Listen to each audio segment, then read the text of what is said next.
호모시스테인 검사를 했더니 16 정도로 좀 높게, 이 호모시스테인이 그러면 높으냐 낮으냐는 검사를 쉽게 할 수 있습니까? 그래서 실은 이분은 아마 탈수가 있는지부터 좀 확인을 해야 되고요. 그럼 높으면 문제라고 했는데 이게 낮으면 그럼 좋은 건가요? 또 낮아도 또 문제죠. 낮아도 문제. 음식에 들어있지 않습니까? 그렇죠.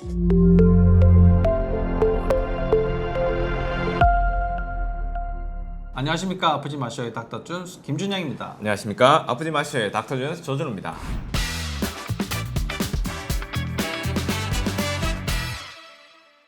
저희들 이렇게 호모시스테인에 대해서 이렇게 설명을 하니까 우리가 운영하고 있는 네이버 카페, 네. 거기 랜선 상담소에서 다시 이제 또 질문글을 또 올려주신 분들 내용이 있어가지고 그걸 또 소개를 좀 해드리도록 하겠습니다.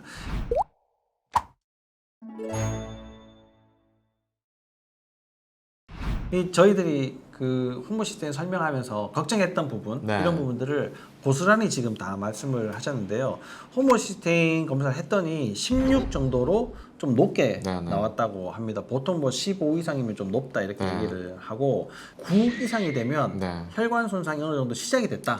신경 손상이 시작이 될 만큼 호모시스테인 수치가 이제 올라가기 시작한다, 이런 지표가 됩니다. 근데 16까지 올라갔으니까 이제 혈관이 많이 망가져 있을 가능성도 있는 거죠. 낮추고 싶은 마음이 커서 비타민 B 컴플렉스, 그 비타민 B가 이제 복합제로 들어있는 이런 것들 이제 구입을 했다고 하시네요. 처음 먹어보는 거고 면역이나 기능이 별로 좋지 않고 평상시에 좀 몸이 별로 좋지 않으신가 봐요. 이런 분들이 항상 걱정하는 게 뭘 이상을 먹으면 간에 무리가 되지 않을까, 이걸 이제 항상 걱정하죠. 약이 오랫동안 먹고 있는데 이 약이 물론 병을 좋게 하려고 먹긴 하지만 간에 부담이 되지 않을까, 이런 걱정들을 이제 항상 하시는 부분이세요. 그래서 좀 고르신 모양이에요. 그래서 비타민 B6 35mg, 엽산 400mg, B12 그다음에 100mg, 뭐 이렇게 B2도 뭐 25mg 이렇게 들어있는 제품을 선택을 하셨다고 하네요. 요거를 하루에 하나를 먹어도 이렇게 높은 수치니까 이게 괜찮을까? 아니면 좀 더 먹어야 되나? 이런 것들도 이제 고민이신 것 같고, 혹시 좋지 않다면 다른 걸로 또 선택을 해야지 될 것 같기도 한데, 워낙에 6, 9, 12가 중요하다니까 6번, 9번, 12번을 따로따로 사서 먹는 게 아무래도 좀 더 효율적이지 않겠나, 이런 생각을 또 하시는 것 같습니다. 그래서 이렇게 했을 때 단기간에 좀 호모시스테인 수치를 떨어뜨리고 싶다. 안 그래도 몸이 안 좋은데 혈관까지 망가지면 어떡하냐, 이런 걱정이 굉장히 많으신 분의 사연입니다.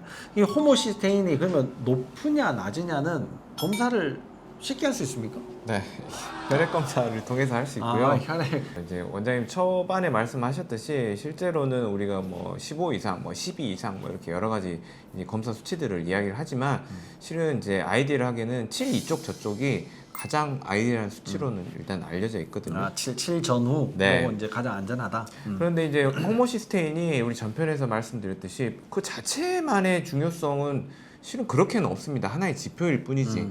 그래서 이 호모시스테인이 뭔가 낮거나 높거나 흔들린다는 거는 주변 시스템, 특히 화학적인 대사, 효소 계통에 문제가 있다는 뜻이거든요. 그래서 너무 높게 나온 거는 실제로는 이제 비타민 B군을 통해서 낮추더라도 이런 주변의 환경들이 정리가 안 되면 다시 올라가지 않겠습니까? 그렇죠. 실제로는 내가 먹는 것 또한 들어가도 작용을 안 할 가능성이 많습니다. 그래서 제가 이런 경우에는 꼭 제안을 보통 드립니다. 우리 이게 결국에 화학 대사 속에서의 나온 호모시스테인이거든요. 그럼 대사라는 환경은 어디서 일어나는지 물이 없으면 일어나지가 않거든요. 그렇죠. 그래서 실은 이분은 아마 탈수가 있는지부터 좀 확인을 해야 되고요. 탈수만 어느 정도 교정이 돼도 그 안에 이제 효소 공장들이 이제 잘 돌아가게 저절로 되면서 잘 돌아갈 거다. 그렇죠. 그러면서 쭉쭉쭉쭉 떨어질. 그러니까 저용량으로도 걱정하시는 뭐 고용량 이런 걱정할 필요 없이 쭉쭉쭉쭉 떨어질 가능성이 많습니다. 그래서 실제로 이분 같은 경우에는 이제 뭐 알아봐야 될 게 실은 간단한 인바디라든지 뭐 BIA 같은 경우를 통해서 세포 내부에 물이 얼마만큼이라도 있는지 확인해 보면 뭐 좋은 단서들을 줄 것 같습니다. 그러면 만약에 지금 우리가 지금 계속 호모시스테인이 높은 거에 대해서 얘기를 하고 있는데 엄청 떨어져 있는 사람들, 그러니까 뭐 5 이하, 5 미만으로 떨어져 있는 사람, 4, 3 이런 분들도 가끔씩 있단 말이에요. 그럼 높으면 문제라고 했는데 이게 낮으면 그럼 좋은 건가요?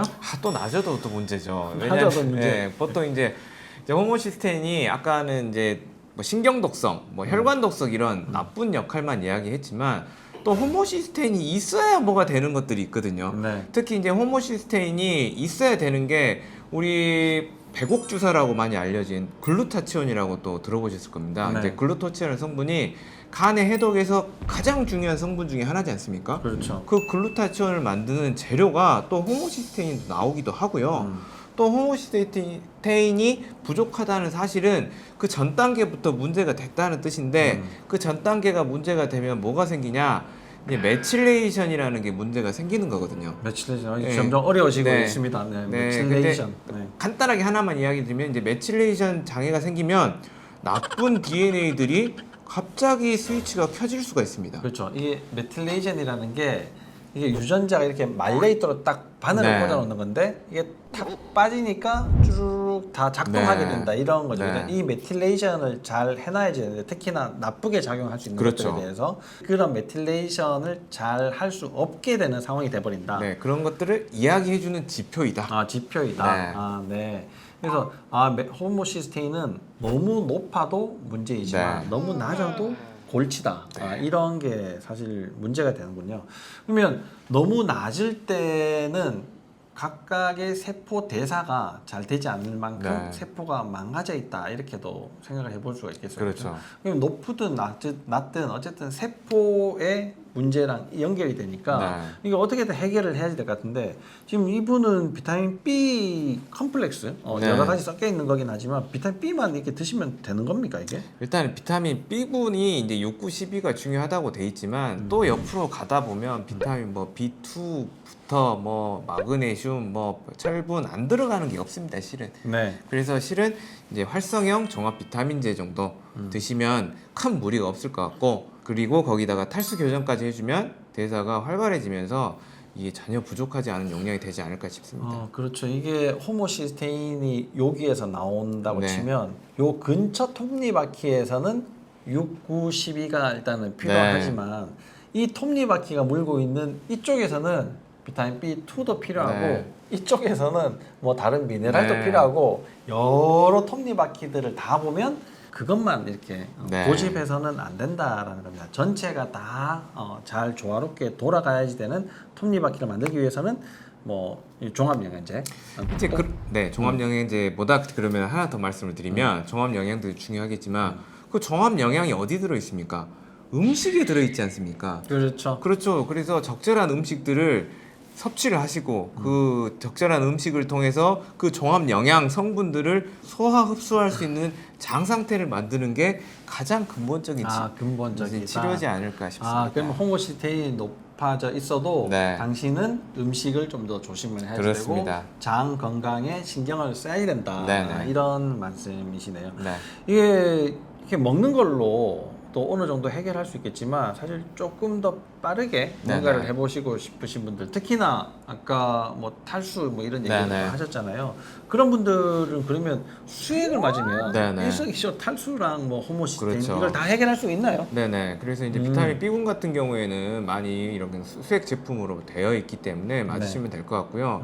특히나 비타민 B12번 같은 경우에는 이 경구로 들어가는 것보다는 주사제로 들어가는 게 훨씬 효과가 좋기 때문에 우리 특히 비타민 B12번 같은 경우에는 뭐 엉덩이 주사가 됐든지 혈관 주사가 됐든지 이렇게 주사요법을 해보는 것도 좀 좋은 선택이 될 수 있겠습니다. 그렇죠. 뭐 위장에 문제가 있거나 이러면 네. 비타민 B12가 어차피 흡수가 안 되지. 네. 잘 안 되고 문제들이 많으니까 그런 분들한테도 적용을 하는 방법을 호모시스테인이 높을 때도 네. 적용을 해보시면 좀 더 도움을 많이 받을 수 있다. 네. 이런 말씀이신 것 같네요. 네. 호모시스테인 Y이 사실 뭐 저희들한테도 좀 생소한 내용인 것만큼 여러분들한테는 훨씬 더 어려웠을 내용일 수도 있을 것 같습니다. 이 방송을 한 번 더 이렇게 살펴보시면 좀 더 쉽게 이해되시는데 도움이 되실 것 같고 저희들 말씀드린 내용을 기본으로 해서 다른 여러 가지 요즘은 뭐 소식들이 많지 않습니까? 네. 뭐 이게 블로그를 한번 찾아보시고 여러 내용들을 이렇게 같이 종합해서 보시면 호모시스테인의 이해도를 훨씬 더 네. 높일 수가 있을 것 같습니다. 오늘도 여러분들 시청해 주셔서 감사합니다. 감사합니다.